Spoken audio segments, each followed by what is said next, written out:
కుప్పం పర్యటనలో చంద్రబాబు అంగన్వాడీలతో మాట్లాడుతున్నారు. లైవ్ చూద్దాం. చాలా సిచ్యువేషన్స్ ఆమె వల్ల చాలా ఇబ్బంది పడుతున్నారు సార్. ఇది చాలా సార్లు అధికారుల దృష్టికి తీసుకెళ్ళినా మాకు ఎలాంటి న్యాయం జరగలేదు. దయచేసి మీరైనా పరిశీలించి ఇక్కడ లోకల్గా చాలా సమస్యలు ఉన్నాయి, మా సమస్యలన్నీ పరిష్కారం చేస్తారని ఆశిస్తూ మీకు ఎన్నిటి పత్రం ఇచ్చాం సార్. చాలా ఉన్నాయి, చాలా చోట్ల సార్. అసలు కలెక్టర్ గారి దృష్టికి తీసుకెళ్ళినా, పీడీ గారి దృష్టికి తీసుకెళ్ళినా, డైరెక్టర్ గారి దృష్టికి తీసుకెళ్ళినా మా సమస్యలు పరిష్కరించట్లేదు, మమ్మల్ని పట్టించుకోవట్లేదు. ఇక్కడున్న అధికారి అసలు సార్ ఒక సీనియర్ అసిస్టెంట్ ఒక క్లర్క్ తప్పించి ఆఫీస్ లో 20 రోజులుగా ఎవరు ఉండట్లేదు సార్. 20 రోజులుగా ఇంతవరకు రాలేదు సార్. ప్రతి ఒక్కరిని భయభ్రాంతులకే గురి చేస్తుంది సార్. ఆమె భయపడుతుంది. నేనే ఉద్యోగం ఇస్తాను, ఇదే మాట సార్.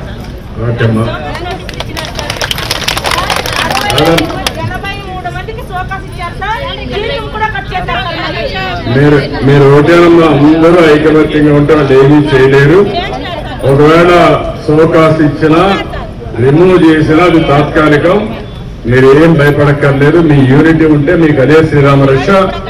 ఇలాంటి ఆఫీసర్లు ఒకరిద్దరు గుర్తుపెట్టుకోవాల్సింది, ప్రభుత్వం ఏం చెప్తే చేయాలని చెప్పి మిమ్మల్ని బెదిరించాలనుకుంటున్నారు.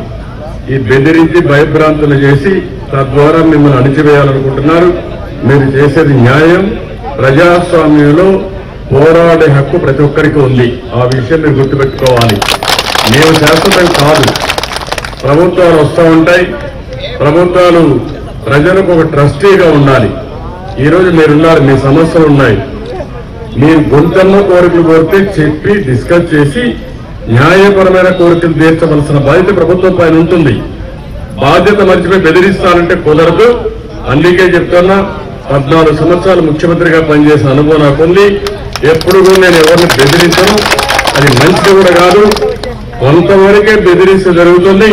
తిరుగుబాటు చేస్తే వీడు పారిపోతారు. మీరందరూ అనుకుంటే ఒక ఆఫీసర్ ఒక లెక్క, ఏం లెక్క లేదు. ఆరుగురు గుర్తుపెట్టుకోవాలి. ప్రభుత్వం చెప్తే అనవసరంగా మిమ్మల్ని ఇబ్బంది పెట్టడం మంచిది కాదు. ఒకవేళ అలాంటి జరిగితే నేనున్నా, తప్పకుండా మీకు ఒకటే గుర్తుపెట్టుకుని 100 రోజులే. అది నా నియోజకవర్గం. ఇది మిమ్మల్ని ఎవరిని తీసేసినా మళ్ళా రీఇన్స్టేట్ చేసే బాధ్యత కూడా నాది. ఏం భయపడక్కర్లా.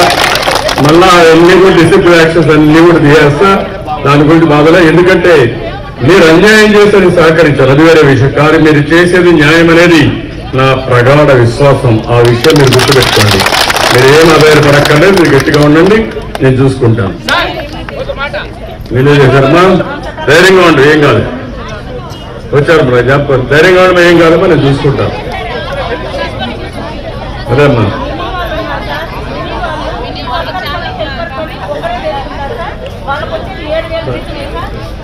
నేను అన్ని న్యాయంగా మీకు ఏమి చేయాలో మీతో మాట్లాడి నేను అన్ని పరిష్కారం చేస్తాను.